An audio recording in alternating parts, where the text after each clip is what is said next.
Good morning. It's Monday, June 2nd, and that means two things.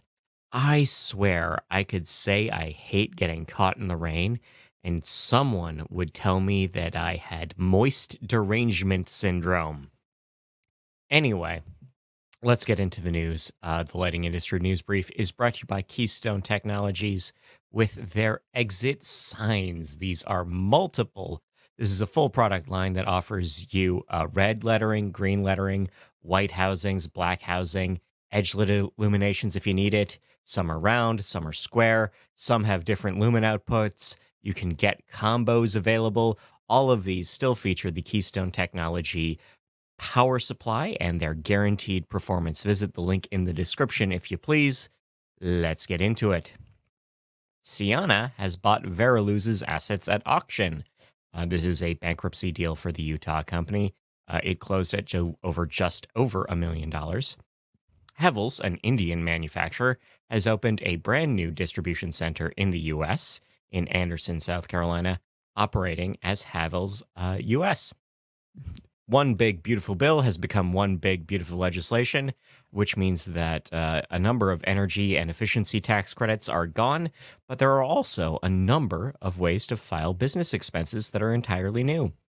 Hein has bought Laser Electric. No details on the Wisconsin area suppliers merging their operations.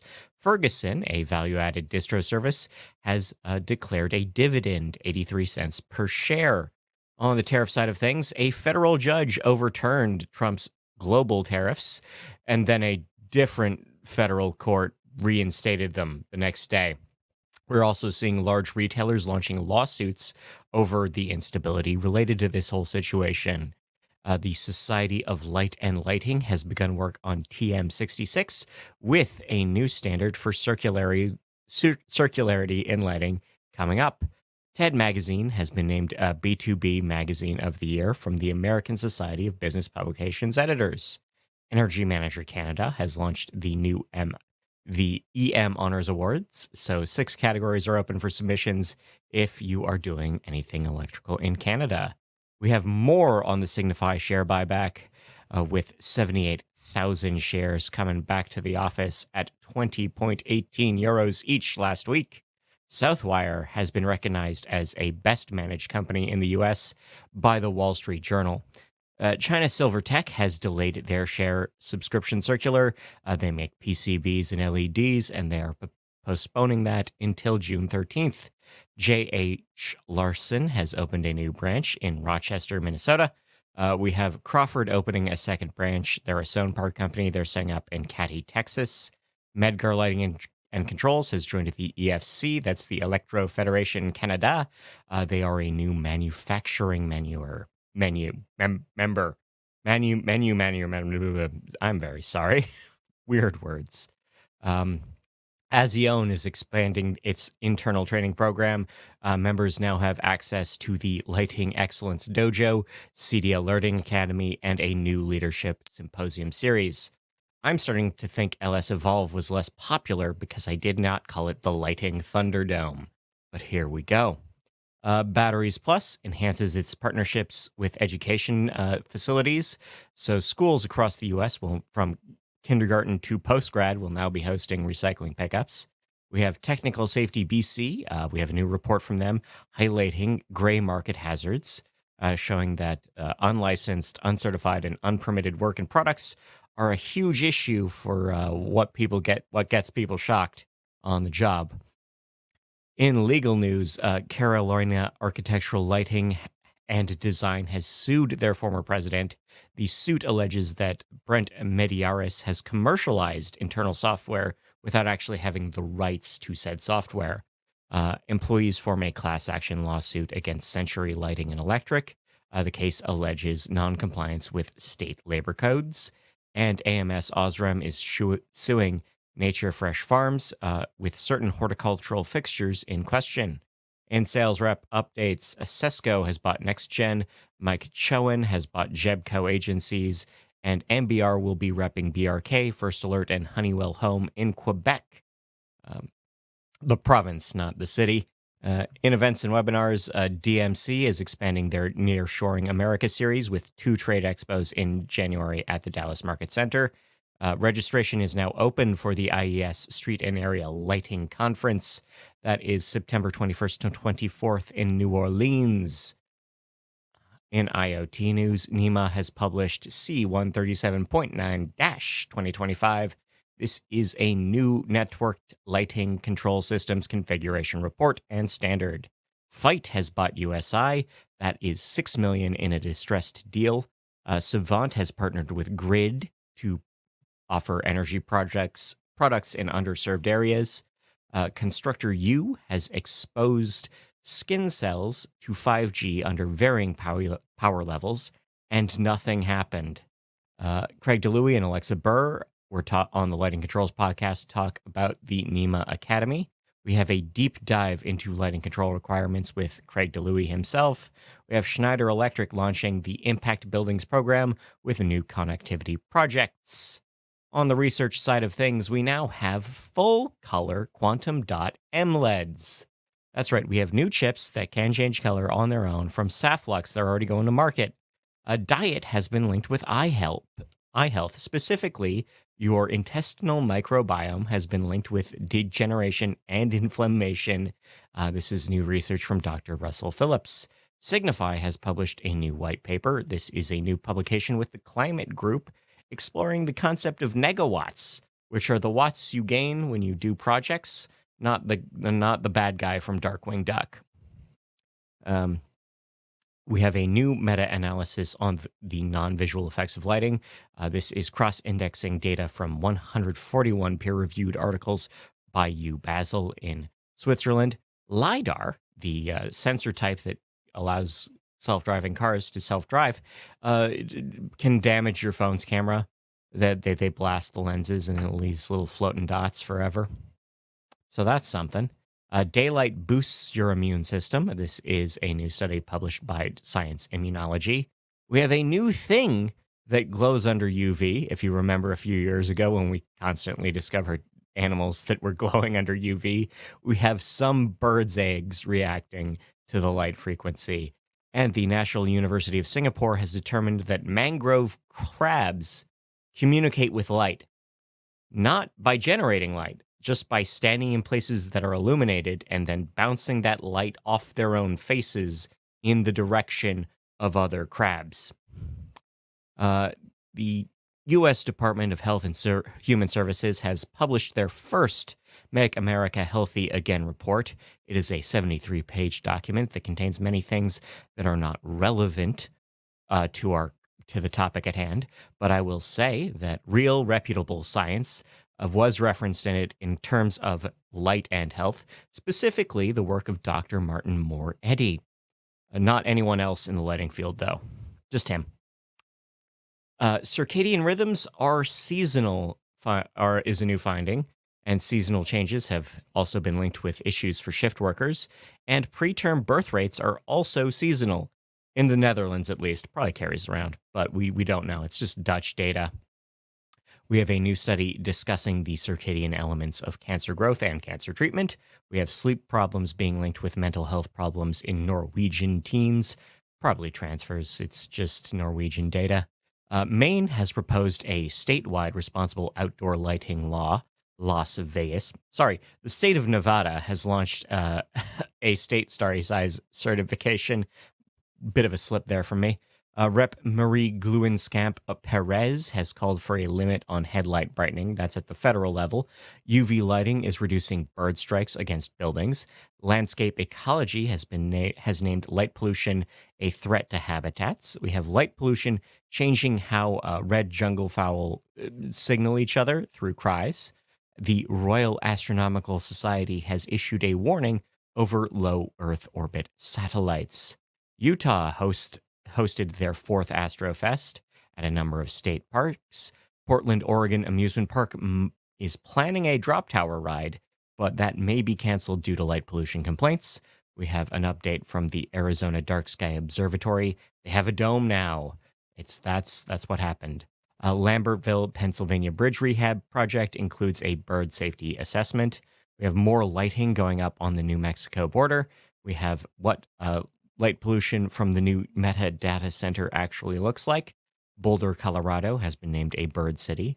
South Korean churches are adopting red LED crosses, and the neighbors don't like it so much. And Washington Heights, New York City, is struggling with sign brightness.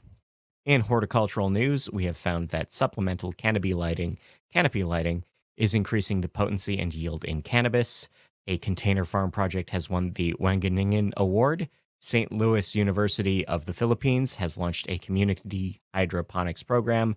Local by Ata is the biggest vertical farm in eastern Canada. Terra Viva has planned a 112-meter tall farm in Algeria, and the Aurelia Institute is putting gardens into orbit. In recommended reading, you can find all these links on nailed.org and more. We have Wall Street's taco theory of tariffs. We have emergency lighting and building remediation. We have the smart city transition in Greece. We have what a lighting designer's career will actually look like. The difference between accent, ambient, and task lighting. How printers, professional printers, are switching from D65 and D50 tubes to LED to cure the actual things they print. We have what it means when you use a smart bulb and a regular switch or dimmer. We have what insect farms have in common with vertical farms. We have recapping recent people moves.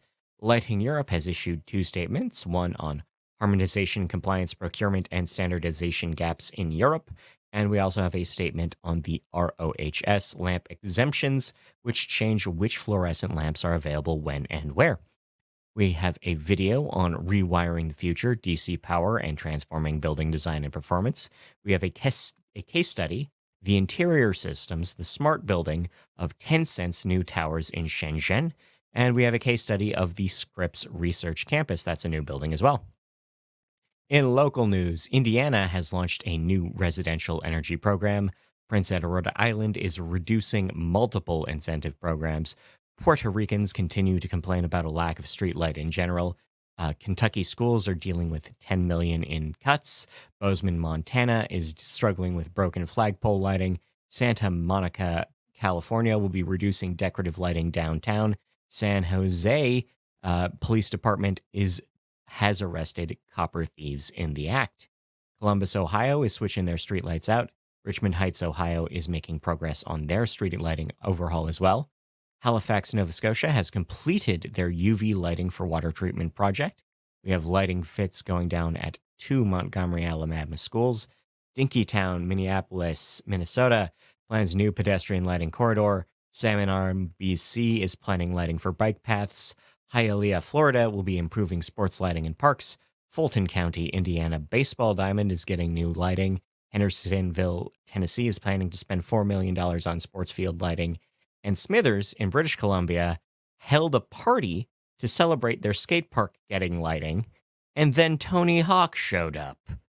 It took a few minutes for anyone to notice because it's hard to recognize him, actually. That's the meme. Signify opened their first Wiz store in Pune, India. Al Zaydia, Yemen, has planted 10,000 new palm trees and then put lights on them with solar energy. In sports news, Taylor Ward prefers the lighting at Sutter Health Park. In people news, As Templeman has been named CEO at Signify. John Melchi has been named CEO at the ALA. Steve Volzuke has been named COO at Rob Roy. George McLean has been picked as the interim president at Sonepar, which means that Serge LeBlanc has been named interim president at Sonepar Canada. It's like a hermit crab thing over there. Desiree Grace has joined Merson as their VP of Sales and Customer Care. We have 3 new executive directors at Available Light. We have 4 new VPs at MH Companies. And Molly Murphy has announced her retirement as a senior VP at Eaton. And things you can make: a mesh pendant light. You can turn an NES zapper into a light-based communication system. You can build an LED matrix as an M2 interface. And you can build a foil Leyden jar so you can have a Crookes tube. That's a really fun electrical project. I've been Scott Wachter, and I want to thank you for your time and attention. I want to thank our sponsors, Halco, Ledvance, And Olympia, until next time, take care of yourself, enjoy your week, enjoy the music. We were tender-headed and bold. Now we're wild and old. I'm not, you are what I we walk in season.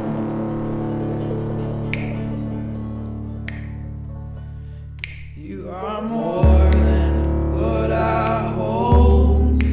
I cannot keep you for my own under the sod of proper names left to contemplate.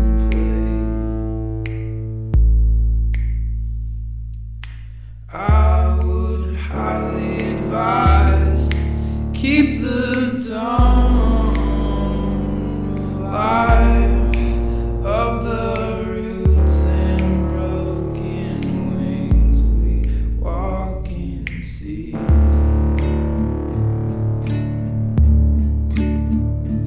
Do you forget about the creek under the falling limbs of the fragility of moments snapped? We can't bottle and cap walk in season.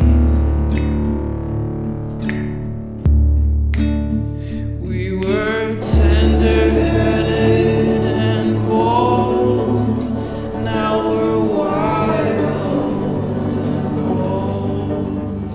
I'm not, you are what I would. We walk in season.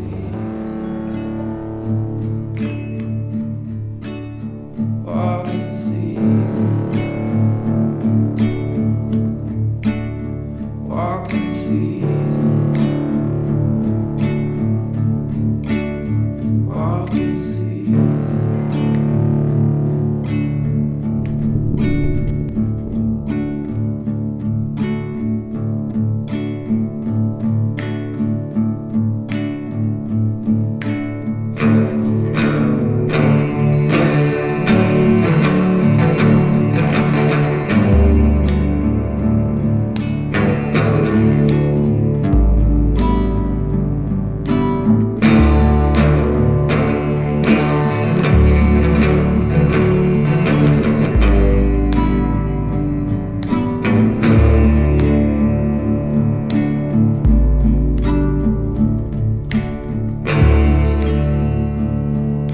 We were tender